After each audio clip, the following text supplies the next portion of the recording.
is what did you see when you were creating Cypress that was so important? Actually, we went through a process much like we all are going through right now, only with each other. I have a partner in Hilton Head. We were in the retirement business, we thought, selling resort retirement homes to first-time people. And as we saw them aging, maybe from 55 to 65 to 70, they never came out and said no late fees, but we sensed that that's what they were saying in terms of the types of services and needs that they wanted. So we really listened to the consumer first. I'm not trying to validate everything you're saying here, but that's essentially where it all starts, and I think that's what we'll probably do this afternoon as we look at where the consumer is and what he wants. And we didn't want to change the paradigm too dramatically because consumers don't change paradigms too dramatically. In fact, we thought the entrance fee model was too dramatic a change from a retiree to give up their money and go into a community to be taken care of. Now, we like the heart of the not-for-profits, but we came at it maybe from a little different mindset. And mainly, just listen to the consumer.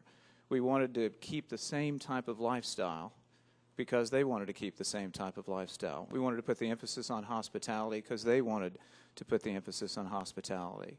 But we felt if we could do all of those things that kept their lifestyle the same, and I'll give you a good example, back to Chris Crowley. How can we get him in one of our communities? It's going to be maybe when he hits the waterfall, and then he'll say, but he probably is not going to do it before then. So what we need to do is create a community that Chris lives in now, a little bit what we call sequential seduction, so he doesn't think he's in any type of community that he doesn't want to live in.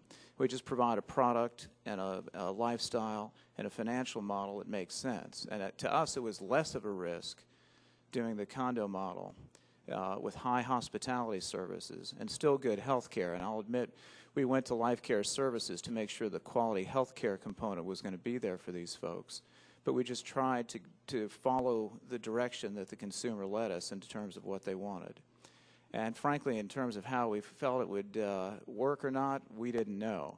But we thought we protected our downside by doing a lot of pre-selling, getting affirmation from the marketplace, trying to come up with a financial structure that wouldn't leave us hanging out there if for some reason it didn't work.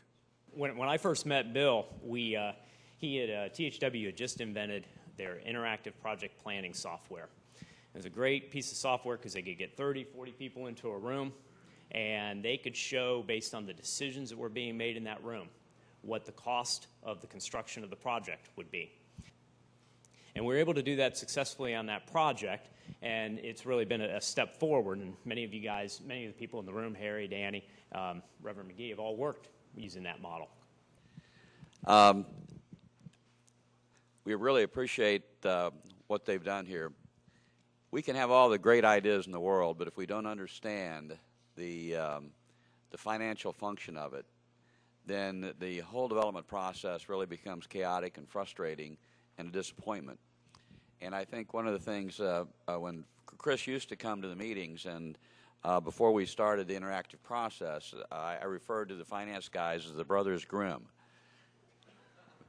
Because any idea we had, they would shake their heads no. But I think what we found out over the years, that if we build an exciting product, the market will come. And if the market will come, as these guys have said, if you've got the pre-sales and you've got the pent-up market demand, it'll happen. And there's 1,000 different ways to construct these. And that's what's really been exciting. In this room, there's a dramatic difference between the different types of setups financially, the organizational patterns, the service delivery patterns, the architectural style. So there really is a lot of room for innovation and personality, simply as long as the bottom line is being met.